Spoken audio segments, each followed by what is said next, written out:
Hey, what's happening, YouTubers? We're back with a brand new action figure review, and today we're taking a look at the McFarlane Toys Collector Edition Captain Carrot. Now, this came out a couple months ago, so you've probably already seen other reviews, but I just got this from my pile of loot from Big Bad Toy Store, so shout outs to them. But anyways, it's a highly favorited one from the Collector Edition line, so I want to see what all the hype's about. Without further ado, like we always do with reviews, let's get started with the box art first. So it's your standard Collector Edition box. It's number 8 in the Collector Edition line, and there's the image artwork of Captain Carrot. Alright, that's enough of the box. Let's get Captain Carrot out of the box. Alright, here's Captain Carrot out of the box. Let's take a look at his accessories first. So right off the bat, I didn't realize he came with the flight stand, which is cool. I was thinking it was going to be the base plate, which I was looking forward to tossing, but I ain't going to toss the flight stands because in actuality, these are actually pretty nice. So Captain Carrot comes with 3 sets of hands, 6 individual total, and the first one to take a look at is like this gripping one and this fisted one, and then he has a pair of open hands. The last set's kind of like an expressive one. He has the thumbs up and the pointing finger. It's kind of reminiscent of the Dick Grayson Gold Label Robin with the interchangeable sets of hands. I think that one had the thumbs up and the pointing one too. And if you're a wrestling fan, you know exactly what pose he's doing right now. And then, like all Collector Edition lines, he comes with this card stand, which, since there's no base plate, let's go ahead and just toss this. But here is the Collector Edition data file card of Captain Carrot. So same image artwork you saw on the back of the box, and then on the back is the data file. Feel free to pause it if you want to go ahead and read it. Alright, now let's take a look at the figure itself. We'll get started with the head sculpt first, which looks pretty insane. It's pretty cool. I'll be honest with you guys, I don't really know much about Captain Carrot apart from when this thing was announced. I thought this was initially Bugs Bunny cosplaying as a superhero, or Donnie Darko became a good guy. But I do like the head sculpt. You can see the sculpting and texturing right here. Even like the minute details of his like the inside of his ear. Just overall really cool. I guess if you're gonna head swap, just be careful because these spikes could poke you. But apart from that, it's a really good head sculpt. Then when taking a look at the rest of the figure, that same level of attention to detail in the sculpt work on the head is relevant throughout the rest of the splotch. It looks like there's like a little splotch from like a factory error or whatever. But I do like the sculpt work and design of his suit. He's got his carrots on the gauntlet here, and then up here too, like looks like it's holding up his cape. You see the Captain Carrot logo in the middle. This thing looks pretty funny. But I do like the texturing of the suit. It looks like it's a unique body mold, which is cool. You like to see it in the Collector Edition line. But yeah, it looks really good. And then the cool thing about the cape is I do like the cape. It's not windswept towards one specific direction, which I like. It's kind of neutral, but still has sort of this dynamic pose to it. And it's pliable. It's not as heavy as other capes we've seen before, like on the Hush Batman. Now, I'm not going to delve too much in articulation, but one thing I want to test out is the diaphragm and ab crunch. Which, geez, looks like there's none, guys.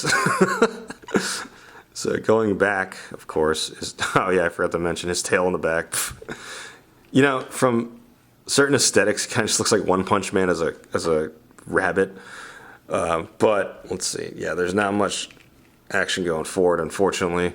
So let's see in the, yeah. Sadly, it's a great sculpt, just not much forward movement. I always like to test these out with McFarlane figures just because I think this is one area they could definitely improve in terms of the ab crunch. And lately they have. Like those Batman and Robin figures definitely have awesome forward movement. Same with some other figures, but this one looks like it lacks any forward movement. And despite the lack of forward movement, you can still get him in some dynamic poses because it's the same 22 points of articulation pattern you've seen with all McFarlane Toys figures. Now it's going to jump right into size comparisons, and first size comparison, here is the Collector Edition Captain Carrot. Next to some other Collector Edition figures in my collection, we have the Chad Superman on the left, and then the Wonder Woman on the right.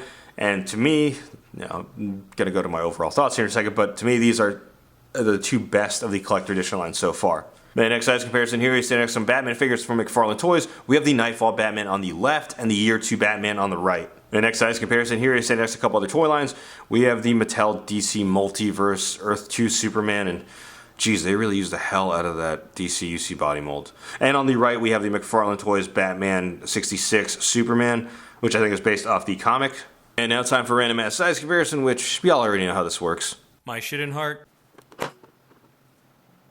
Alright, some overall thoughts on the figure. I like it a lot. And like I mentioned during the size comparison with Wonder Woman, this and the Wonder Woman figure are easily the best figures from the Collector Edition line so far. And to me, this is what the Collector Edition line should be. Unique sculpts, plethora of hand accessories, just deep cut characters, because I believe when they announced they were going to do Collector Edition line, that's what it was meant for. And the reason why I bring this up is because I don't think that's what Wonder Woman should have been for. I think putting Wonder Woman underneath the collector edition line paywall was kind of whack in my opinion. It's still a great figure, don't get me wrong. It still had nice, awesome accessories. I just think stuff like that should be saved for the regular DC Multiverse releases. And speaking of that, I like this figure a lot because this is kind of what the line used to be. Unique sculpts, deep cut characters. Before we had all the collector edition line and gold label and BBTS versions and whatever. It's kind of reminiscent of that. And I know that's not exactly going to happen anymore because like as we see regular releases now, they're more so reuses, which is fine with me. I just think it's cool that this is what the collector edition line should start doing, is deep cut characters with unique body molds. I think putting Chad Superman in a collector edition line wasn't necessary, or the Alan Scott Green Lantern. But I digress. The figure itself is nice, and I'm not going to sit here and act like some comic historian like I know about the Zoo Crew and Captain Carrot. I just thought this figure looked dope, and after researching him, it's pretty wild that this dude helped the Justice League fight Darkseid. If I'm incorrect, though, let me know in the comments below. But yeah, let me know your thoughts in the comments below, YouTubers. And like always, if you like what you see, be sure to hit that like button. If you're not already subscribed to the channel, go ahead and subscribe. Thanks for watching.